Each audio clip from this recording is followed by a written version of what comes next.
there is the feeling, especially if you're a self-determined person, where you look around and things are broken and you're like, I'm doing a terrible job right now. Instead of being like, hey, it's been kind of hard for the past year. Maybe that's why, some things are broken that I have to get right. And I'm trying to get you through a pandemic. Yeah, that's right. Like my focus and my energy has been, let's get through the pandemic. And there's no shame in saying like, hey, we're waking up from really what I think is like an altered state of brain, where it's like emergency preparedness for a year and a half. Like we just have to keep doing the next thing and keeping our family safe. I'm fighting the and now we're coming to. I got things to do. Right, exactly. And now we're coming to and we're like, oh my gosh, things are kind of a wreck. But that's right. It's like, okay, but you have to face it. Don't feel embarrassed about it. The shame comes when you see it's broken and you're like, I'm going to pretend like it's not. Instead of being like, no, I'm actually going to embrace it and we're going to figure out what to do.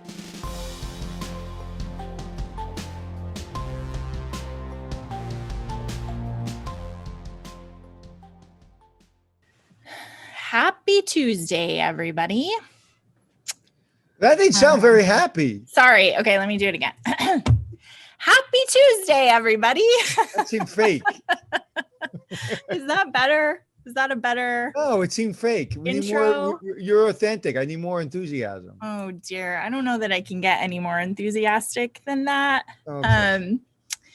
But I see lots of our friends. Lindsay is here again, maintaining her perfect attendance. So I appreciate that. Hi, Lindsay. I think we have a couple of new people today. Just some housekeeping things, you guys. Thanks for joining us on Zoom. I know so many of you have subscribed to our YouTube channel, so please do that. Every time Anthony and I spend time together, you'll get an invitation for that. And then the nice thing about joining us on Zoom is that you are able to participate in our chats and our polls. So we'd love for you to do that. This is a link that's like magic. That if you go there, you can get access to all of our previous resources and then also see all of our future stuff. I'm Rachel Phillips-Buck, VP for Student Success for Pharos Resources. I'm joined by Mr. Anthony Melchiorri. Hello, sir. What's up? First of all, can you believe it's May? It's May. It's my birthday's coming up. When is your birthday? I'm not telling you. Oh, I have ways to find out. Yeah, you can Google it, and there's 2 birthdays, so make sure you pick the right one. How did that happen? I don't know. I'm married to Christine something or other, graduated St. John's, and my net worth is incorrect. So all that. So I don't know. I mean, you're pretty good at keeping a low profile as long as those things go, right? Like 100%. You don't need to know. You can watch me every day, but you don't need to know all my business. I appreciate that. Apparently, I am the most low-flying person. Like everybody's always looking for stuff. Where's my wife look like? Where's my family look like? What's my net worth? How many houses I have? How many businesses I have? You should get like a notification every time somebody searches for one of. You do? Oh no, not every time someone's looking for me, but when something goes out and like a PR release or something. Yeah, but not everybody's. Listen, if somebody's searching me, it'd be a lot. I know you'd be like busy all the time. Like, get out of my business. It's weird because somebody said, "Do you ever search your name?" Because that would be weird. I search my name every day, at least once a day. No, not because of like I want to see. I'm so interested in me. It's like what stupid thing is on the internet that I need to delete? Right. So like if there's lies, you want to be able to be like, hold on a second. That's so when people call me, like a lady wished me happy birthday like 3 weeks ago. I was like, it's not my birthday. She goes, it's on the internet. So that must be true. I'm sorry. It is my birthday. I've been celebrating it wrong all these years. Thanks for setting me straight. Oh my goodness. Well, we are going to continue talking about Kintsugi today, talking about broken things. I've got a good hotel for you.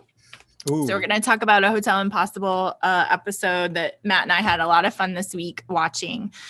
Today, we're going to talk about embracing the broken, but we have a couple of things that we get to do before that. So first of all, I don't know, what do we start with? Pictures?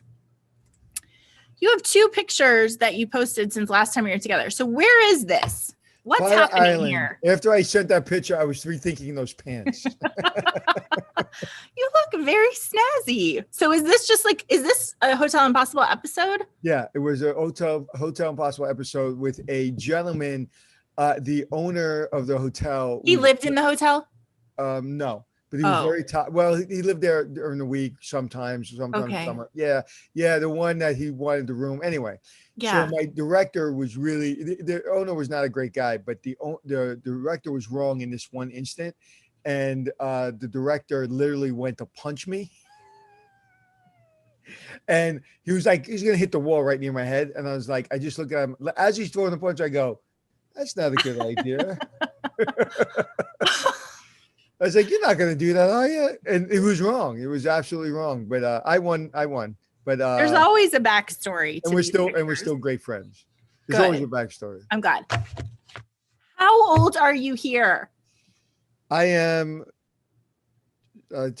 21. No, wait, 21? I'm maybe 20. Wait, I'm 65, 75. Wait, when did I go in? Yeah, 21. Maybe going on 22. Well, I just think it's worth saying one knows they're getting older when you see a picture of a 21-year-old and you're like, you were a baby. Okay, you want to see that? I don't know if I showed you this last time, but you can really see the resemblance of my mother and me in that picture. Oh, yeah. That looks like me with glasses and hair. It does. That's amazing.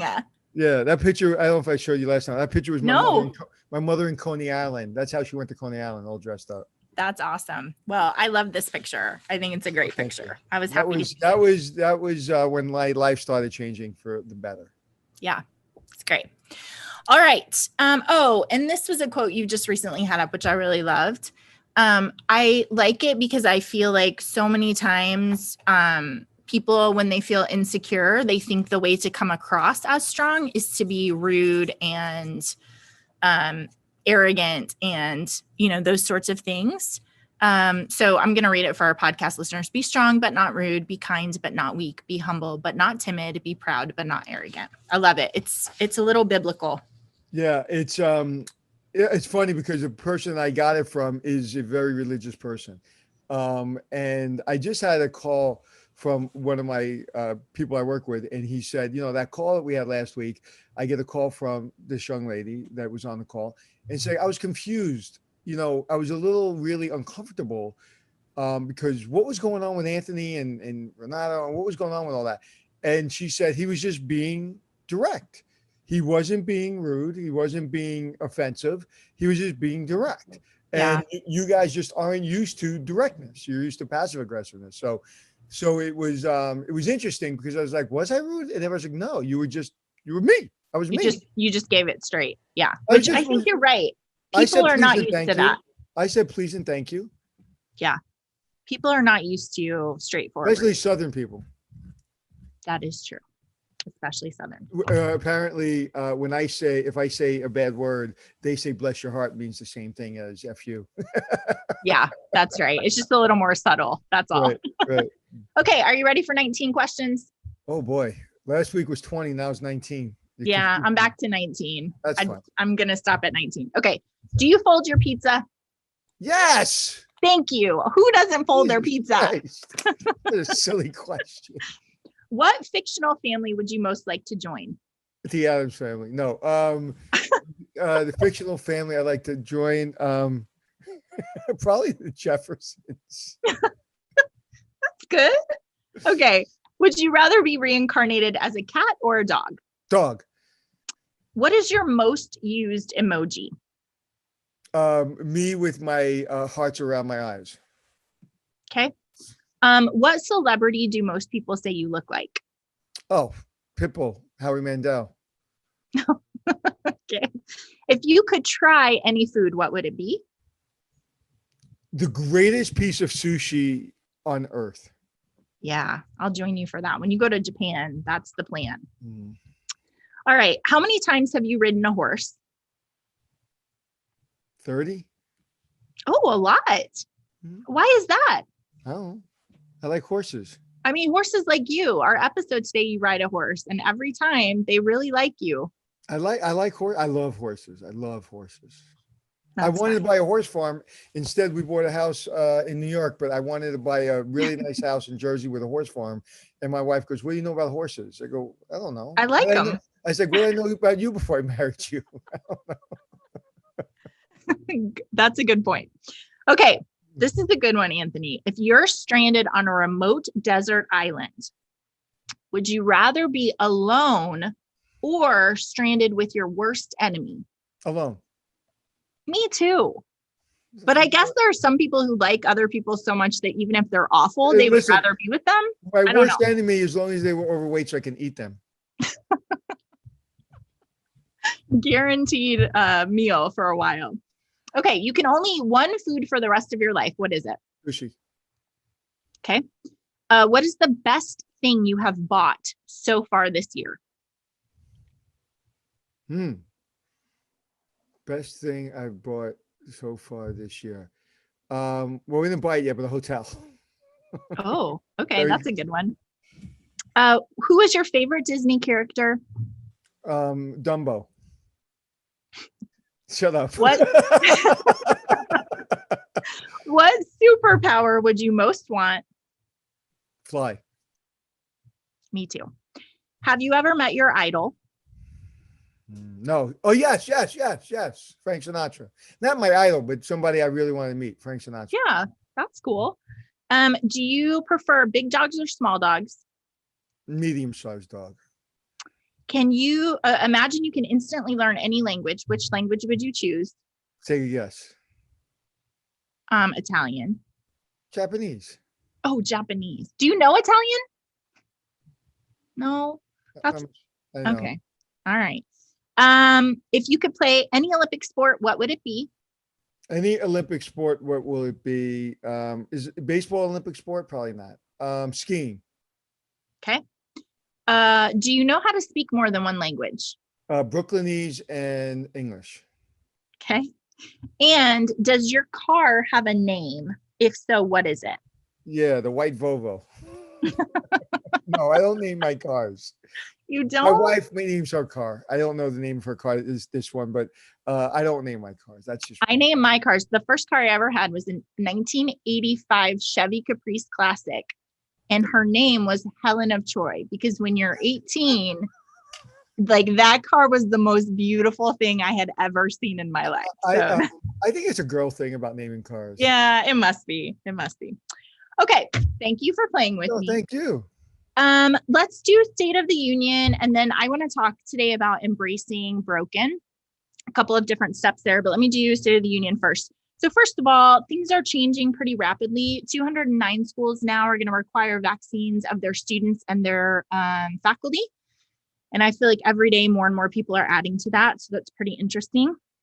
There's a school, Morgan State University, which is a historically Black college, who has had record applications specifically because they got 2 gifts from some philanthropists totaling $60 million and millions of dollars in debt eliminated by the Coronavirus Response and Relief Act. Wow. So they had 14,000 undergraduate applications for next year, which is 58% more than last year. That's great. And they have 1,200 housing applications, which is up 50%. So I think some really amazing things are happening to some of our HBCU schools. People are really investing in them. And then also the government's doing a really good job of erasing a lot of debt that they've had before. So that's very exciting for them. Yeah. What's going on with forgiveness of debt? Yeah, for those schools, particularly, they're just going in and saying, we're going to wipe out both for students and then also for the colleges. We're just going to wipe out the debt like it never happened. So wow. It's really putting them in a really good position to be able to serve their students even better than they have historically. So that's very exciting. Also, I don't know if you know this, but May 1st historically has been decision day for students for applications and deciding what college they're going to go to. So there's a study out today, 74% of students are basing their college decisions on cost, which is really helpful for our schools to know. So 68% of students who apply to college know how they're going to pay for it, which is a nice number, but also you have a lot of students, obviously, who don't know how they're going to pay for it. Are those numbers higher or lower than normal? That's about average right now. So about comparative to what we have been seeing, 70% of them are getting money from their parents' savings. But then also 43% of students are saying that they are saving their own money or they're going to plan to work their way through college. So they expect to contribute about $5,000 per year individually to their own education. So that's a really interesting piece. Yeah, I've actually told my daughters they had to contribute $5,000 a year. Yeah. So my daughter this morning said to me, "Dad, when do I have to pay my loans?" I said, "Not until October. But like I told you 37 times, I'm going to take care of it for you." She said, "No, I want to take care of it." Okay. Well, she's going to be a great adult. She is. She wants her credit card already. She's got a full-time job already. She's making a lot. She's making a lot of money. She's managing a place. So awesome. She woke up this morning. She's been working 16 hours a day. She woke up this morning, was doing yoga. I was like, "What happened to you?" Good job. You did a good job of raising her then. That's awesome. Okay. And then the last one I want to talk about, this article, which I will chat to you, is called COVID Era College. Are Students Satisfied? So we're going to talk a lot about this article today, but a couple of things that I think are really interesting. 43% of those who went back to campus in some capacity are at least somewhat satisfied to the extent which they can see their friends. What's interesting is there's these like very polar opinions. So as the Bloomberg University's provost said, we're doing everything right and nothing right simultaneously. So 43% of the students are somewhat satisfied, 38% are somewhat dissatisfied. And people are happier, students are happier at private nonprofit colleges than at public institutions. So our kind of smaller private schools are doing a really good job for their students. 40% of students are at least somewhat satisfied about their ability to connect with faculty and staff. And then 35% of those on campus are somewhat or extremely satisfied with how accessible in-person student services are. So the majority, but not by very much. And then this is so interesting to me. 1/3 of college students in this study said they never, ever want to take another class by Zoom, which you can understand. Say that number again. 1/3 never want to take another class by Zoom. They're like, I hate it. It was terrible. I'm not doing it. But there are some students who 9% of the 2,000 students who were surveyed said they don't ever want to return to in-person classes. Wow. And the majority of those are females. So that's really interesting to me. I don't know. I would like to dig into that a little more. What number was that? What percentage does one come back to school? It's 9% of the 2,000 graduates that were. So what they're saying is that 9% is going to be very interesting to watch how it impacts smaller schools, because depending on where they are attending, it could really make a difference in terms of admissions. And yeah, I'd like that 9%. I wonder if that 9% was fully committed to a 4-year college anyway, or was it a 2-year college, or was it I'm just doing it because my parents made me do it? Yeah. And also, I mean, that's a really good question, is like, are they planning to return to online classes, or is it like they're just done? Like, I've got a job and I don't want to do this anymore. And they may have been done even if they didn't have the pandemic, because they were maybe on the border of being college student. Yeah. Yeah. It's interesting that's female. So that tells me there's something more to it. Absolutely. Yeah. I would be really curious, like, are they helping younger siblings, or do they have some other responsibility? Right. So I think those numbers are definitely worth digging into a little bit.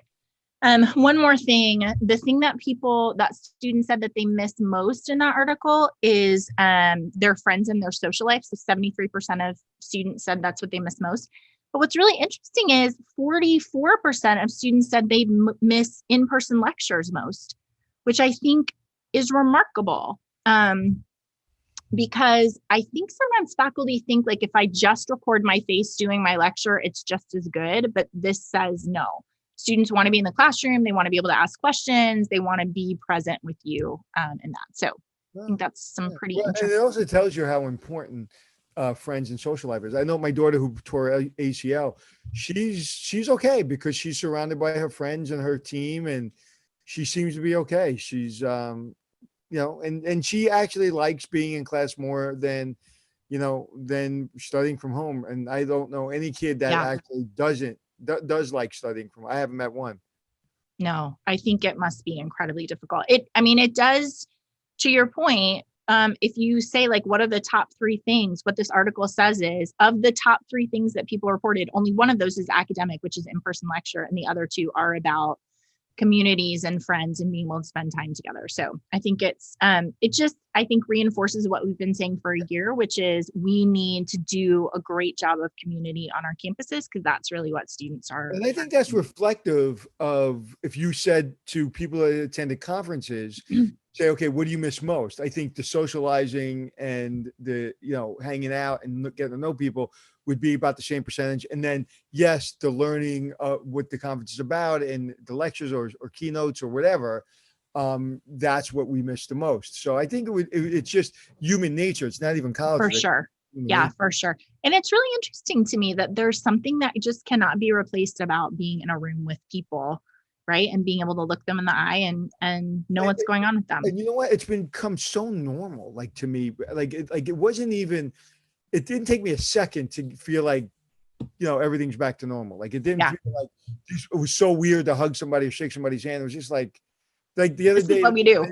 The lady was picking up the furniture that we put out, and I was helping her, and I was about 6-7 feet away. I'm double vaccinated. My wife says, put a mask on. I'm like, I'm not putting a mask on.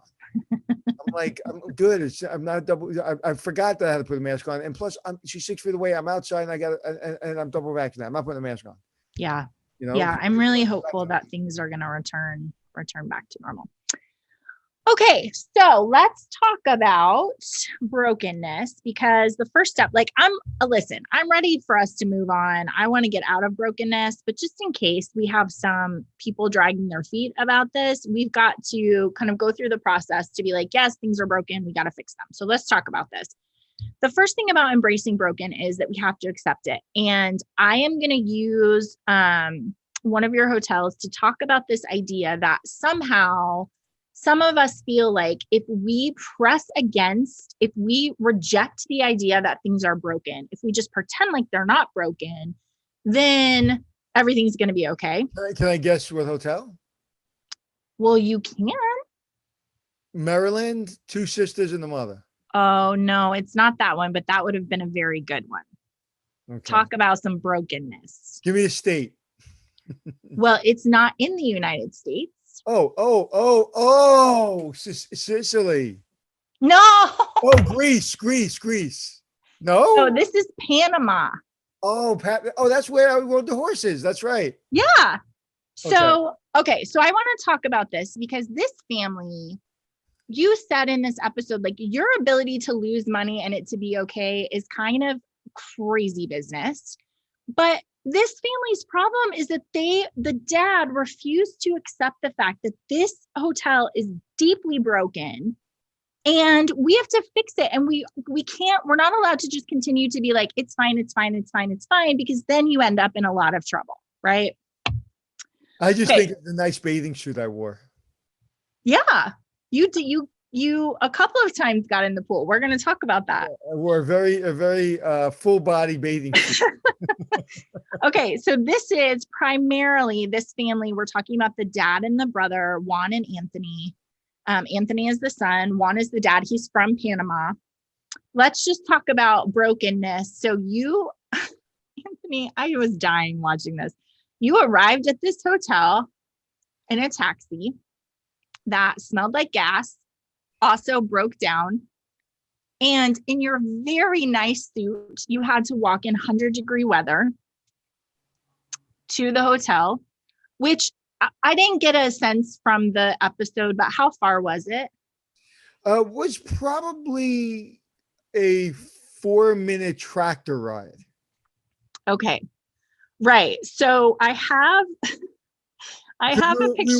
We were pretty close to the hotel. I have a picture of you on the tractor. The tractor came to save you. Yeah. Right. This was called Sweating Bullets in Panama. It's season 5, episode 7. So fortunately there was a tractor. You ruined your shoes. When you got there, you were like, this is your nice bathing suit. And you showed off your handstand ability in the pool. Yeah. You know, it's funny when I saw that, like the edit, like I get to see before you guys get to see, I get to see the edited version. And when they put the music to my ballet in the pool, it was funny. But what you see here, again, backstory, but talk about brokenness. I guess you'll talk about why I'm in the cab. You want to talk about that? Or do you want me to? Oh, go ahead. Go ahead. So basically, there's no cab from the hotel, no shuttle bus. You have to get a cab from the airport, and it's very, very, very difficult to get to this place. So even if you have GPS, you're going to get lost because GPS is no good. Even if you're a cab driver, you're going to get lost.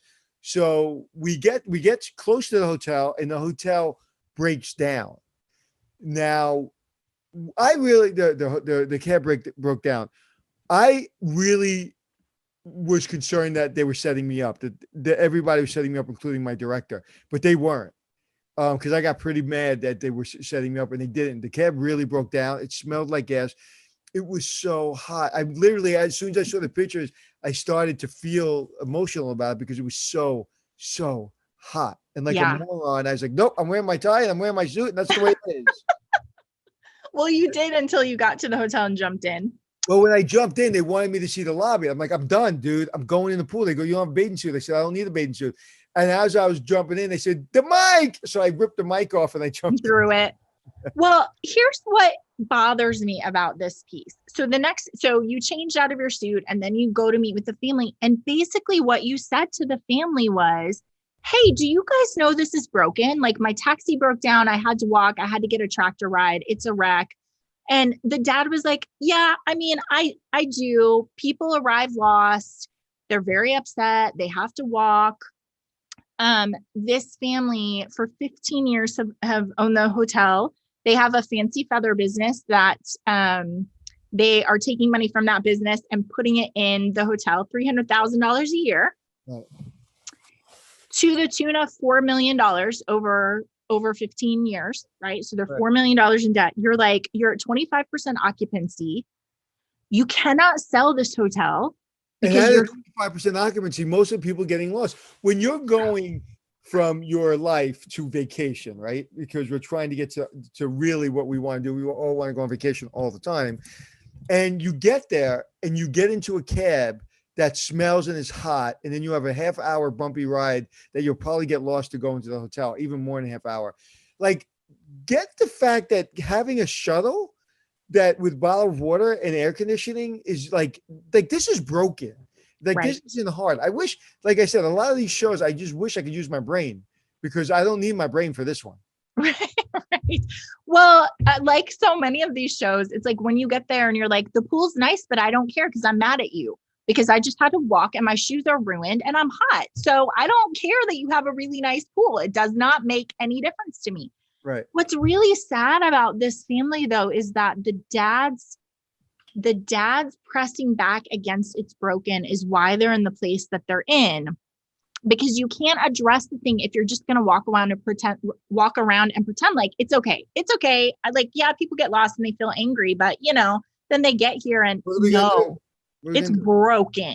Right. What can I do? Yeah. What can I do? I can't do nothing. That's everybody's favorite saying. I don't care if you're running a business or whatever. What can I do? Right. Which is enough to make you crazy because you can do a lot of things, actually. Okay. So first of all, let's confess that it's broken. The next piece of broken, so we got to accept it.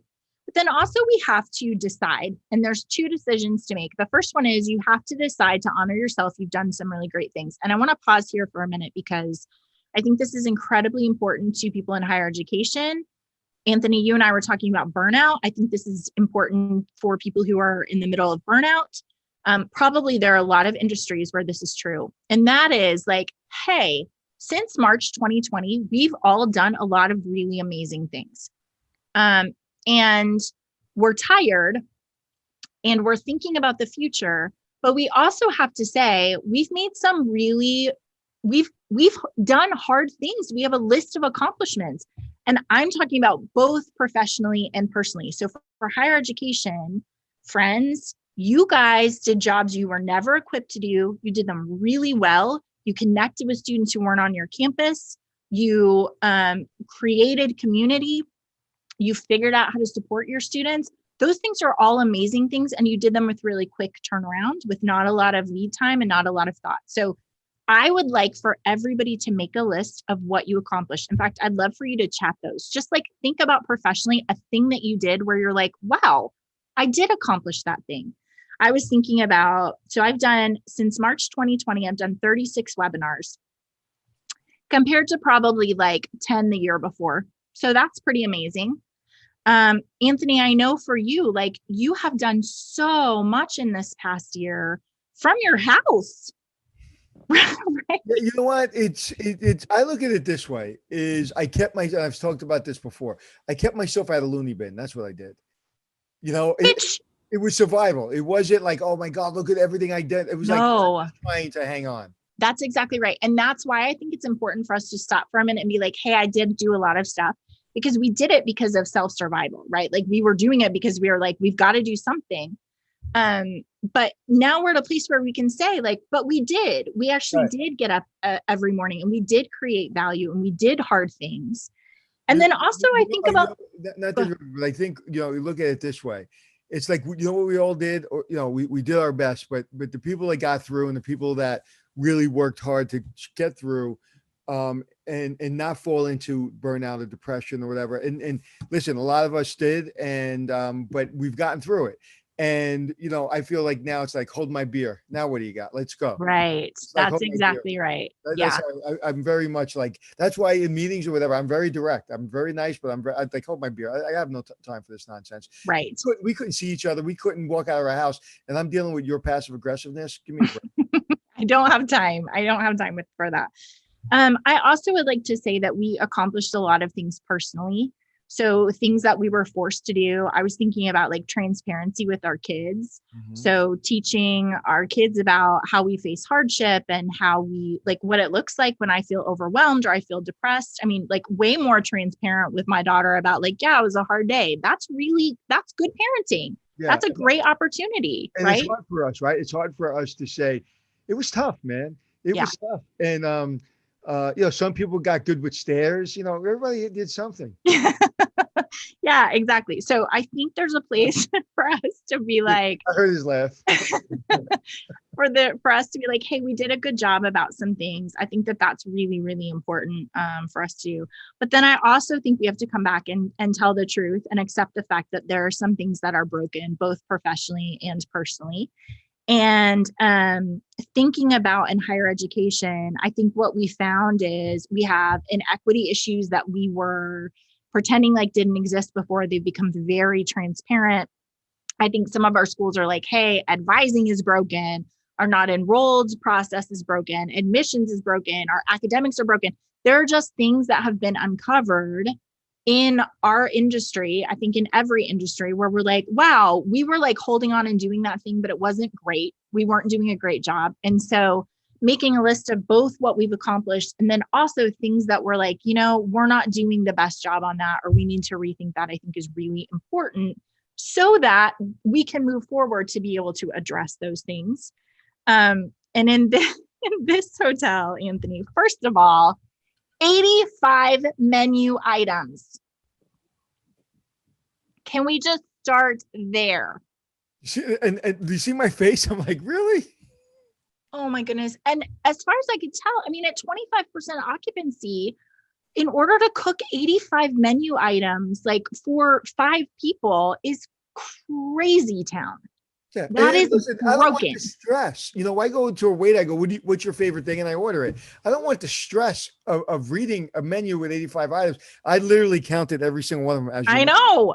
Like, and it took a while. She like left and came back with your wrong drink order. And it was the whole deal. My wife's favorite part of that episode was when I was having beef stew and like there was a big chunky bone in my beef stew right there. Ugh. I'm not a big guy eating meat on a bone, and that just made me disgusted. Not her fault because that, a lot of people have beef. No. I just don't want it in my soup. Yeah. So it was terrible. Here's the other thing. Yeah. Like the ambiance wasn't great. The soup wasn't great. The steak order was wrong. There were cats walking around.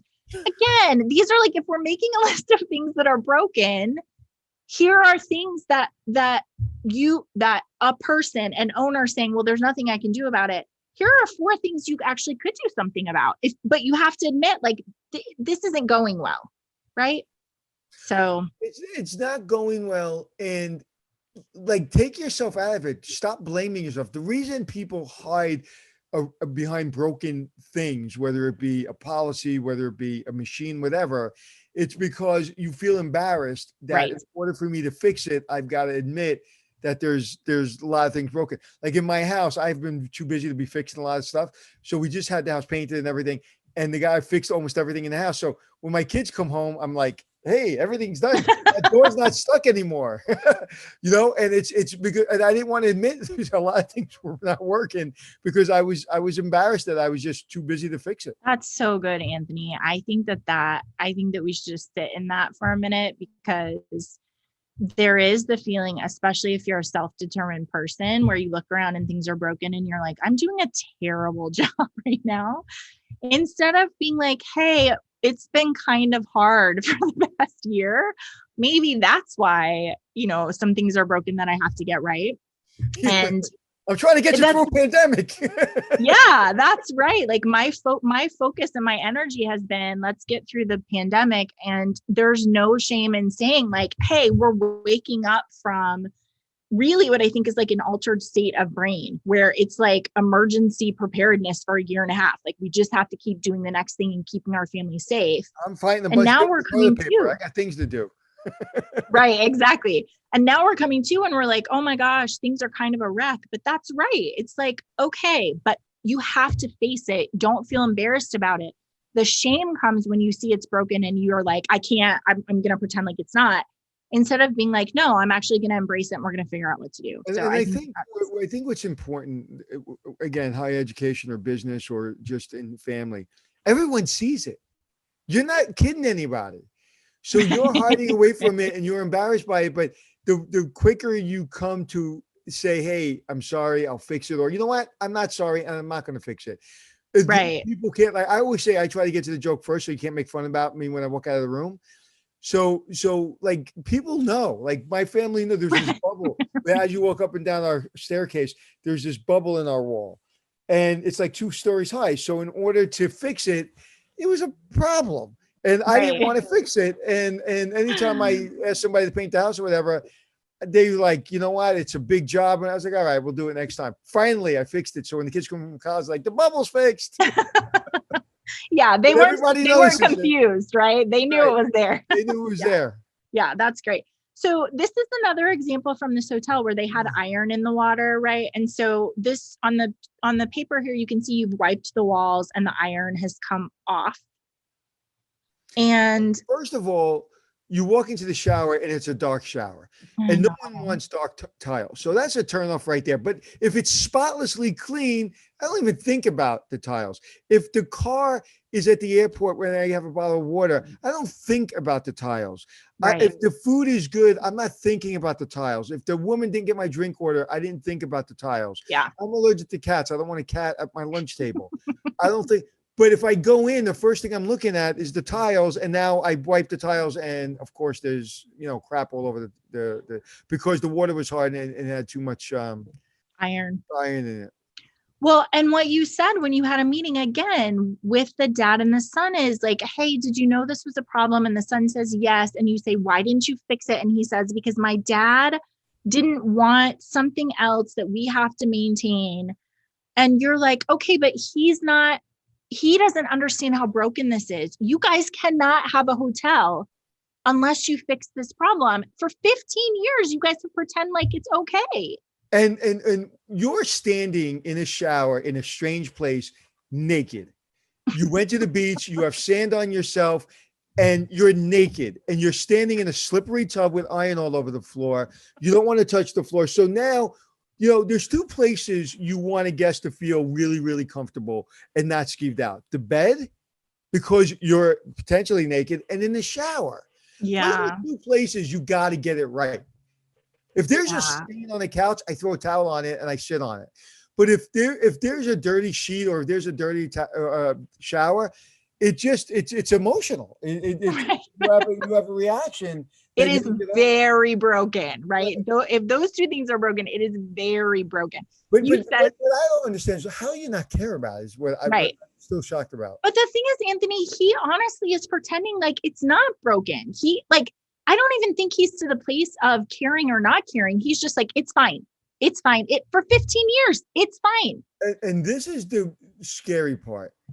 They were beautiful people, nice hearts, intelligent, whip smart, intelligent. One of the daughter, I think he had a PhD or something. He was very smart, Anthony.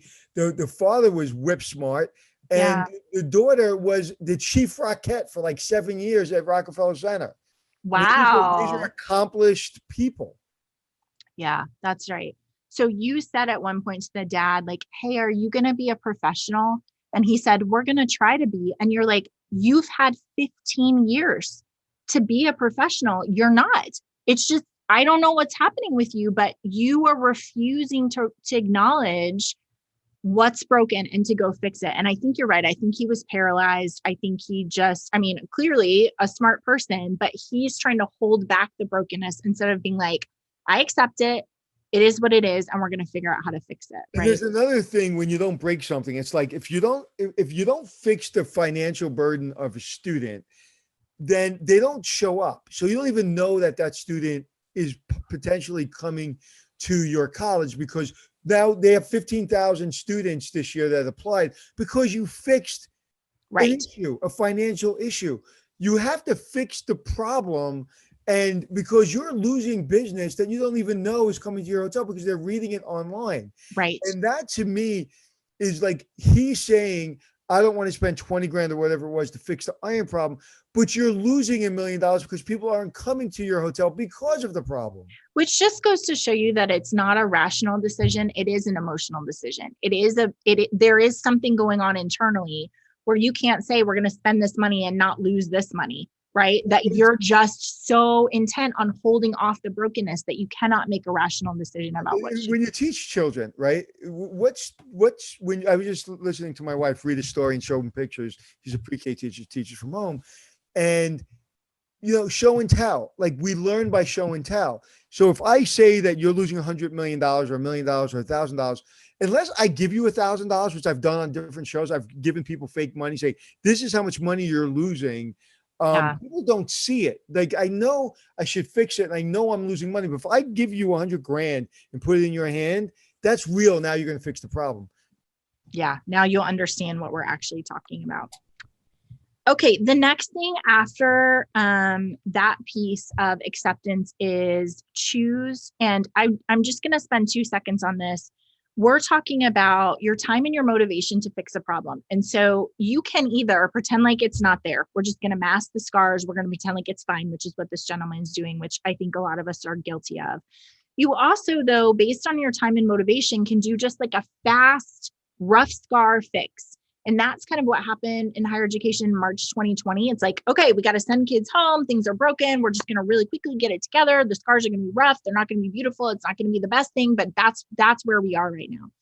Where we are now, though, is that we have some time and we have some experience to thoughtfully heal these broken systems and make them better than before, instead of just like, hey, we just got to get it done. We got to get out of the door because people are waiting. So the nice thing about where we are now is, like I said, we have this experience to be able to say, I can list all of the broken things and we can take a minute to make them actually better than they were before. So the next phase of accepting brokenness, embracing the brokenness, is about imagining. And so I'm going to go over these in higher education really quickly, and then we'll talk about this as it applies to the hotel. But the first one is substitute. And you guys, please be thinking about on your campuses, that list of stuff that you said is broken. They're going to fall into one of these pieces for you to imagine how it could be different. So substitute, schools are going to want to substitute your academic recovery plan for academic probation. Even if all you do is substitute the language, please do, because academic recovery is much more helpful to students than academic probation. Schools are substituting high school GPA for ACT and SAT, which is going to be really powerful. We talked last week about how students are applying to different schools because of that substitution. Also, think about how you're substituting your courses that are specific to a term and specific to a timeline to kind of broader experiences of online classes, or even thinking about some of the services like Straighterline that's allowing students to take classes when they need them. So think about the things that are broken and how you might address those. So how are schools adapting? Because when you have an SAT score, there's a lot of like kind of, all right, you're better than him based on this score. But when you're looking at GPAs, a lot of people have 3.7. A lot of people have 3.6. So what's the separation factor? Yeah. So we had an enrollment manager on last week who was saying it's really difficult. The reason they like ACT is because it gives them those benchmarks to be able to be like, you're here and you're here. And he was saying he thought schools were really going to make an adjustment for like extracurricular and high school GPA and some of those interviews and some of those other things to be able to understand. And the nice thing about that is in some of our equity gaps, we know that those standardized testing favors a certain population of person over a different one. So there may be some advantages for us being able to substitute in past performance in GPA versus just you took a test and here's what you scored on it. Do you think that they'll eventually get away from? I know it was kind of trending. A lot of schools weren't even looking for SAT. You think that'll go away? I do think that. 10 years from now, they're gone, you think? I think so. Well, I mean, the nice thing about it being broken is like, let's try it. So now everybody's like, we're not going to take it. If you have a great class without it, then I don't know why you would want to go back to it if you're able to do a really good job of building your class without it, right? I would have gotten a lot of schools if I were going to have to take my SAT. Yeah, that's right. Another tool to think about as you're imagining how to fix broken stuff is combining stuff. You guys have worked so hard to come up with new resources for things like online learning, lectures, getting stuff in the LMS, doing orientation online, doing advising meetings over the summer online, things like community meetings where people who are sick or even alumni can join you online, campus tours. You've just adopted a whole bunch of tools to support you in that. When we are able to go back in person, there's really powerful things about doing all of those things in person the way we used to. But now you can supplement those with some of the other things that you've done over the past year to make it even more powerful and more widely accessible. You think about like campus tours. Now, instead of having to take my daughter to 15 different schools, maybe we're going to do like a first pass of online campus visits. And then we're going to whittle it down to 5 and say, okay, these are the 5 that we're going to go visit. So the combination of what you've done in COVID and what you're used to doing, I think is going to kind of fix some of those broken things that you've had to deal with before. Okay, adapting things. Remember, as you think about stuff that you did in the fall and the spring, Anthony suggested presidents meeting with students. I know so many of you guys did that. That's maybe not a thing that they're going to be doing every week like they have been, but you can adapt that so students are still able to meet with the president maybe once a month so that they have a direct line to their president. You think about RA engagement. So Texas Christian University is having RAs run peer mentoring sessions and support groups. That would be a great way to adapt that engagement with RAs. You guys did lunch delivery to 6 students, summer engagement. So making sure that you're touching the students throughout the summer and seeing how they're doing, meal pickups and sick policies. All of those things are things that you created and you can adapt them to serve your students better after we get out of this brokenness. Okay, I just have 3 more. Modify your orientation, how you're delivering content, the terms of your academic terms, length and start dates, and your breaks. You guys, your schedule has been changed. So you started earlier, you skipped spring break, you sent them home at November. You have a lot of leeway for what you're doing in terms of when offices are open and what your academic schedule is like. So you could modify those to help address some broken things. You'll like this, Anthony. This is the list of things I want to eliminate. Let's just get rid of masks and single rooms and online classes for all students and COVID tracking. Hallelujah. Like, let's not have to do that anymore. The one that I want to point out to you here is this idea of extra hats and emergency measures. And Anthony, you were saying before we started this idea of like the pressure to, if you're vaccinated or if you're outside or if you're far away, to keep wearing your mask. And I think we have to be really careful to not continue to do things just because we've gotten used to them, but actually to think like, is that reasonable and rational and the right thing to do?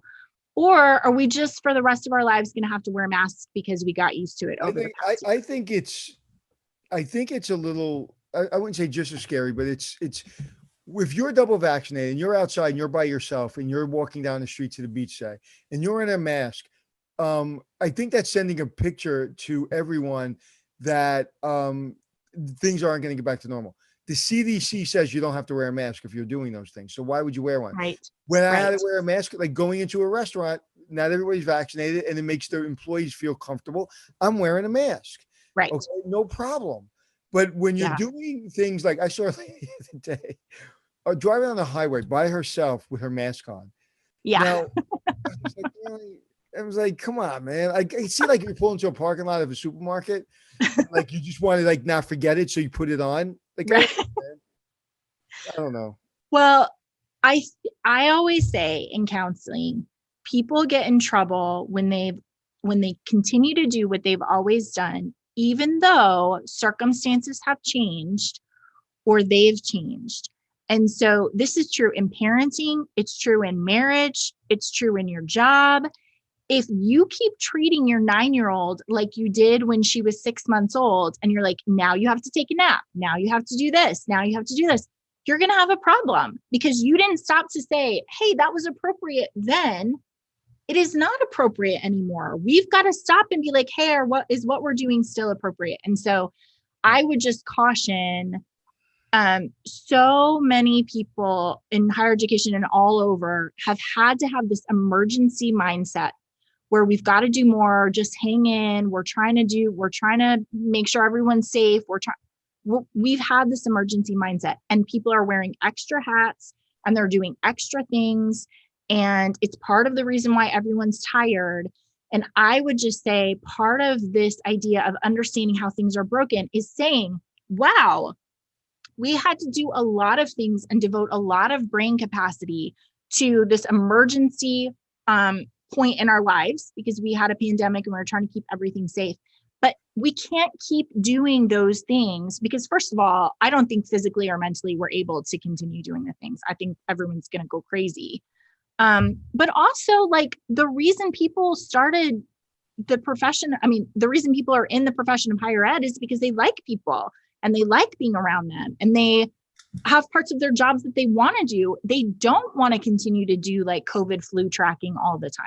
So taking a minute to say, hey, we have done that, but it's not actually appropriate for where we are. And I know that's going to be rolling and depending on what's happening on your campus, but it's a really important thing to say. We've got to assess what we're doing and make sure it still makes sense. Listen, this ain't politically correct, but you know what? Get vaccinated. You don't have to worry about all those things. Yeah. And that's like, there's people that I know that are still like, well, I'm not doing that. I'm not doing this. And I was like, well, you're vaccinated? No, I don't want to get vaccinated. So you're okay. That's fine. That's your choice. And there's a lot of people that don't want to get it, but you're like not living your life. So taking the risk of taking a vaccine in your mind or not living your life, you have to choose. And if you're not living your life and you're not taking a vaccine, don't say that you're miserable and you're unhappy and life is unfair. You got to make a choice. And in your mind, those may be bad choices, but sometimes you have to make the best of bad choices. Well, I will tell you that my daughter has a teacher who has said, to third graders, we will never go back to not wearing masks. We will never go back to not hand sanitizing at every turn. And my daughter was like, hey, do you think that's true? And I said, no, I can understand why this teacher thinks that's a good idea, right? Because she doesn't want to get sick. Like, she doesn't want to get the flu. She doesn't want to get strep. She doesn't want to get I understand why she thinks that's a good idea, but I'm not going to get on board with that. We want to get back to like, we're just people and we get to be with each other. So your mask is unsettling when you're, and again, I've been a big mask wearer, big CDC, following the rules. But the mask I won't even I told you, I won't let somebody sit at the table with me with their mask hanging from the ear or even on their lap. I'm like, can you put that away? And they're like, why? I said, because my OCD's kicking in. And I'm just thinking about the pandemic and everything everything has happened and people I've lost. And I can't sit here and have a drink with you seeing a mask. It's a trigger, as they say. Yeah. So we just have to be very thoughtful about what we have been doing that we can eliminate. And then that's true about just processes and stuff. If there's stuff on your campus that you've done forever and then you stop doing and you're like, hey, our life's much better because we don't have this process or we haven't done this thing, then that's a thing to go and say, like, I'm going to imagine a world where we're not going to do that anymore. Okay. The last thing is reverse. And this is just things that we've instated that we're going to say, hey, we're going to walk that back now. So things like how you're thinking about who you're admitting into your campus, athletics, recruiting philosophy, which we talked a lot about last week. This language, which, just to be very clear, so many of our schools are tuition driven, which is about the money that students pay for their academic experience. That's how we've talked about revenue in higher education for a very long time, that we are tuition driven. We are getting money for tuition, and then we're spending it over the year, and then we're making our budget, and then we're spending tuition money. Well, what's become very clear is that we're actually room and board driven. So if we're just doing online academics, we're not able to charge room and board, which puts all of our budgets at a deficit, and we're in really big trouble. So revising this language of tuition driven and going back to this idea of room and board driven, that we're doing community and that we're providing housing and that we're providing food and library space and internet and all of those sorts of things. And then making investments appropriately to support the fact that that is what we found out this last year. That is what students are paying for. Yes, academics are incredibly important for sure. But if we don't have this room and board community piece, our students are not coming to our campus and they're not going to be very happy with us. So I think that that's the thing that we have to kind of reverse a little bit. Okay, you did this for this hotel. So I love, you went through and reimagined what could be true on their hotel property. First of all, they have a farm with like chickens and horses and goats and mangoes and coconut. So you went to the farm, you got to ride a horse, which is directly across the street.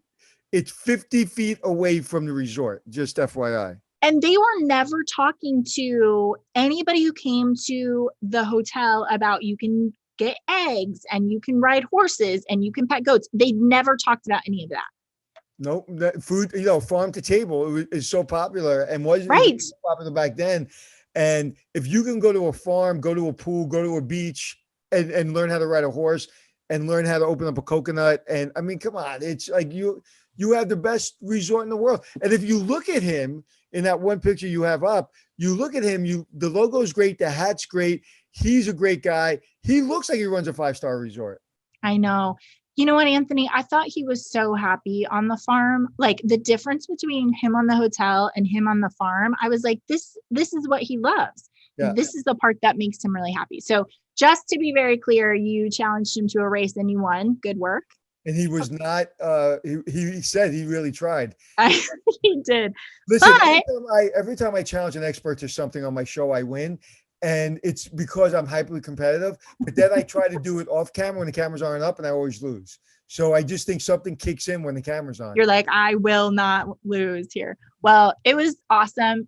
And like you said, like they have coconut. You said to him, I've traveled all over the world and I've never done this before. And he was just like, he was delighted to show it to you.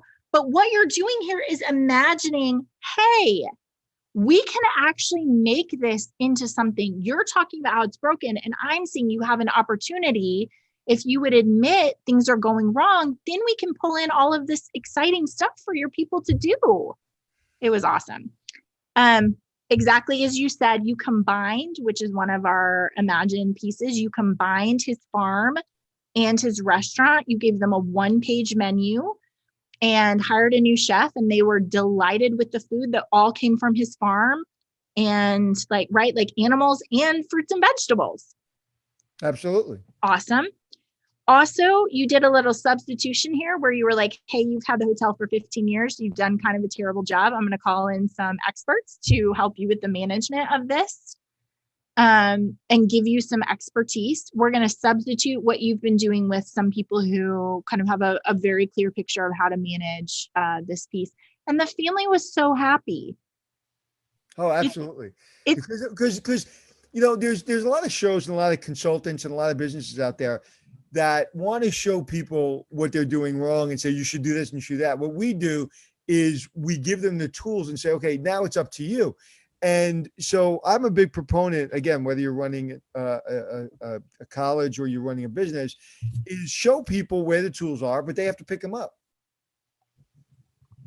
Yeah, that's right. And I like the fact that all of this, incorporating in the farm, fixing their restaurant, getting this management company, all of that comes out of the father and the son telling the truth about we're not doing a great job. Great.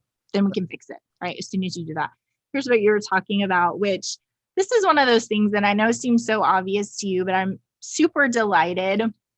So did you go to a taxi company? Is that what you did? And just said, hey, will you get a sticker and put it on the van when you pick up people? Yeah. And we said, will you be our shuttle? And if you are, these are the things you have to accomplish. This is the price we're going to pay. And you've got to represent us. You got to wear our logo. You got to have the logo on your, it's not like, they're picking up 37 fares on the corner of 42nd Street. Right. It's like, right. we can give you real business. And they were delighted to do it.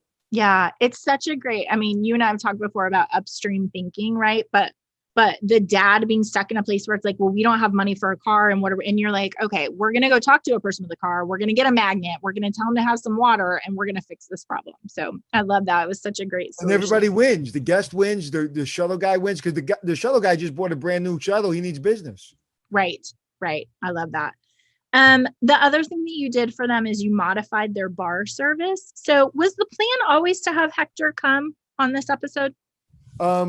The producer, it's interesting. It's an interesting question. The producer basically knows there's a bar that needs fixing, and I have no idea till I get there.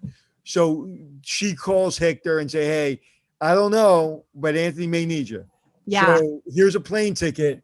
So at Tuesday at 5:00, if I call you, go to the airport. If I don't, then don't. So yeah, I need Hector. And he was there like 3 hours. It's awesome. So they had a pool bar, but there was nothing. And so you were like, hey, we're going to modify your bar service from I don't even know if they ever had anybody there, but we're actually going to make it something really remarkable. And something that people are going to want to come to do. Right. And if I could just interrupt, what's really important about this is you have the farm, you have the horses, you have the chickens, you even have a lake for fishing. You can fish and they'll cook your fish that you catch. They have all of this. They have a pool bar, but it takes a while for people to know it exists. Now, if you and your family went down there and Hector was down there, or someone like Hector was down there making you drink at the pool, then they brought you to teach your daughter how to ride horses. Then you got a farm fresh egg. You would tell everyone. For sure. And that's what, again, whether it's an institution or whether it's a business, people want immediate satisfaction. I want business today.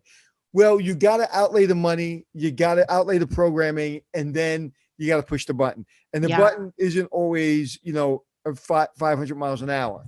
And especially a resort like this. So you have the infrastructure, but you just don't want to wait. You want it where's the magic button? There isn't a magic button. Right. That's right. You've got to strategically address all of the things that are not going well so that you end up in a better place than you were before. But that's strategic. It's not just a magic wand where you're like, okay, that was broken. Now can you? What's interesting is you did the hard work. You own the property. You have the farm.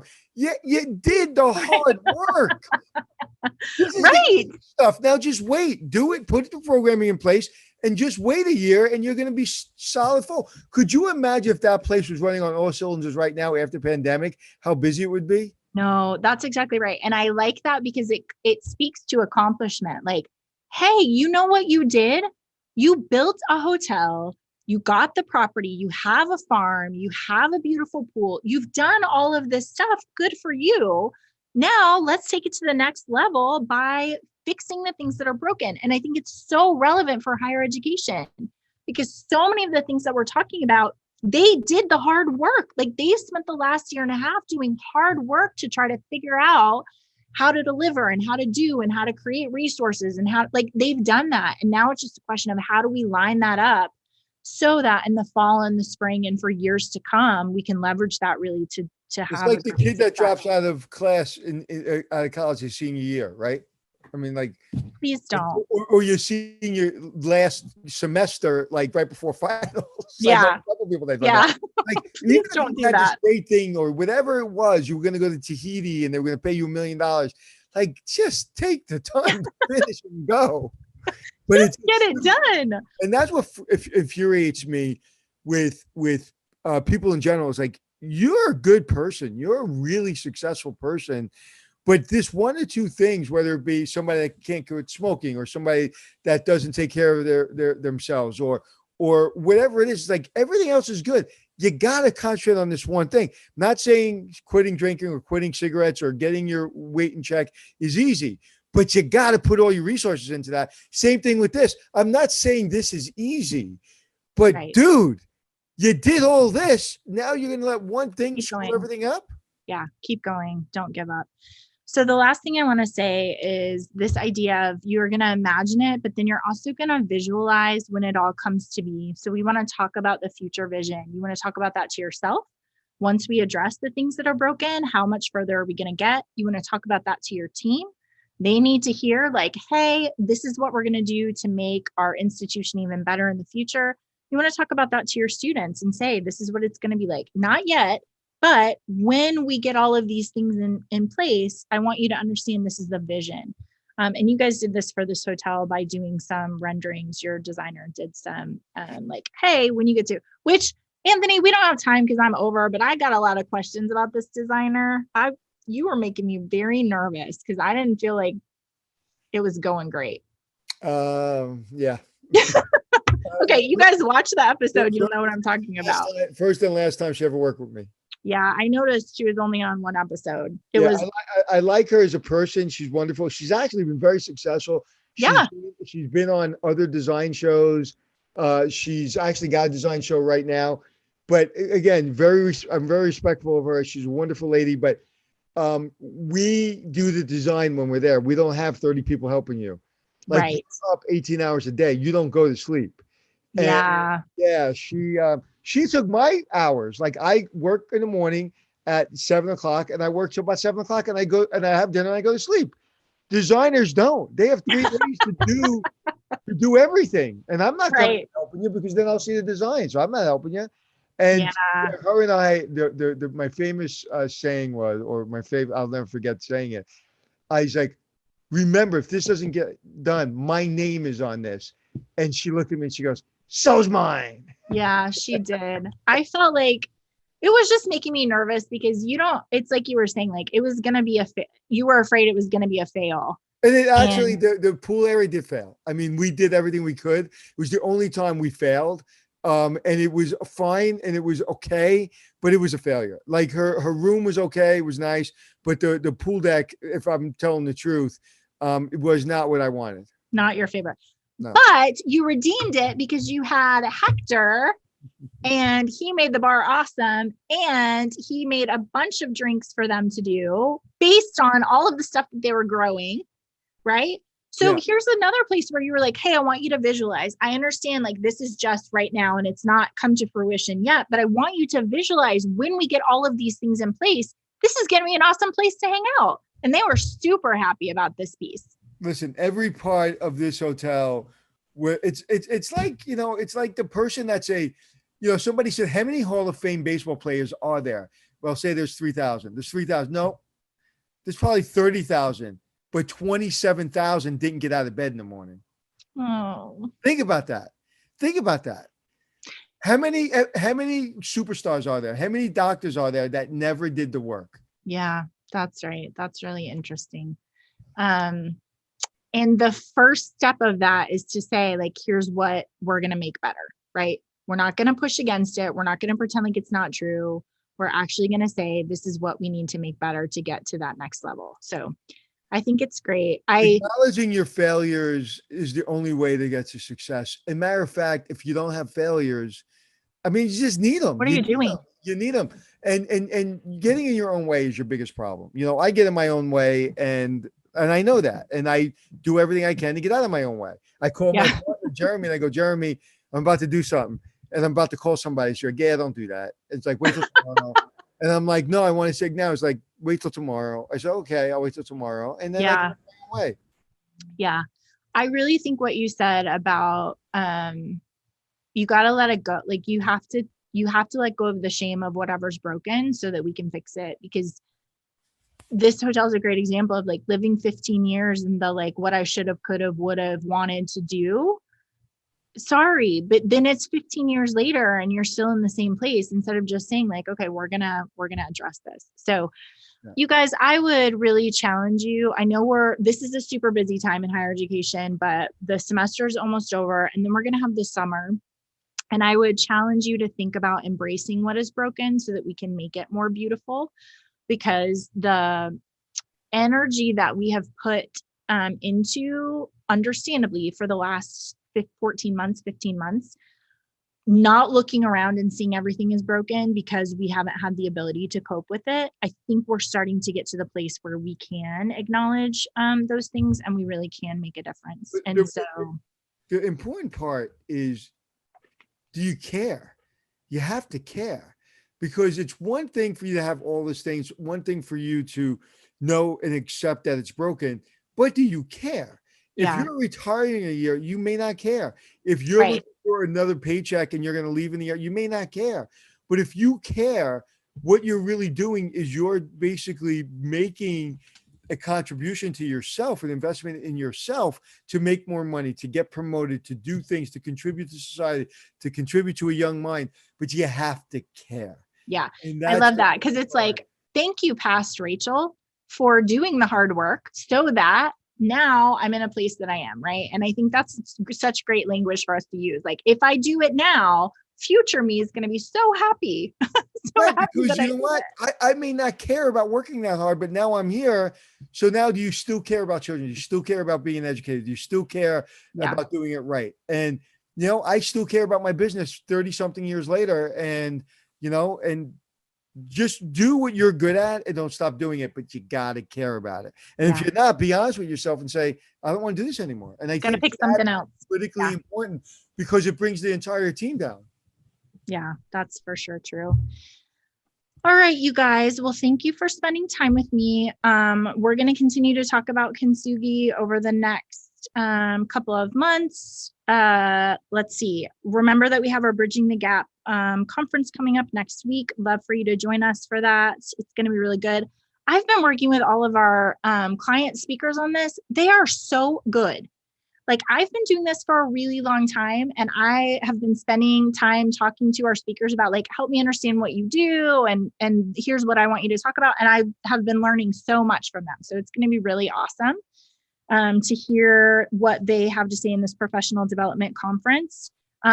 Any time that you want to see our conversations before, you can join us on our tap link, and we've got a lot of information there. Anthony, thank you for spending time with me. And you look so nice today. It's my favorite thing. It is. I love these things. Who doesn't like being asked questions and having their business or show, drill down on. I love it. Listen, you make it so easy, because it's like I said, like, you just do a whole bunch of things naturally that I'm like, oh, that's this technique. Oh, here's what he's doing there. So, and I want to say it before, it's like, I don't know, like, to me, hard work is trying to be a doctor or being a polo player or being a baseball player. God gave me a gift of being able to run hotels and do what I do for a living. And I'm going to do it as well as anyone, if not better, until the day I die or I stop caring. And I may stop caring tomorrow, but until I do it, hold my beer, here I come. And I think if you have that mentality, you're going to figure things out. Yeah, I think that's right. It's coming out of, like, feeling helpless and being like, hey, I'm gonna get it. I'm gonna figure it out. You have to want to do it. And I keep harping on that simply because there's so many people that were like, I'm going to do this. No, you don't want it bad enough, man. You don't want it bad enough. Yeah, it's good. All right. Well, good to spend time with you. You guys join me next week for Cap and Gown, for Bridging the Gap. And then, Anthony, you get to take the week off next week, but then I will see you the week after. I will be there. All right. Good to spend time with you guys. Have a great day. We'll see you next week. Bye.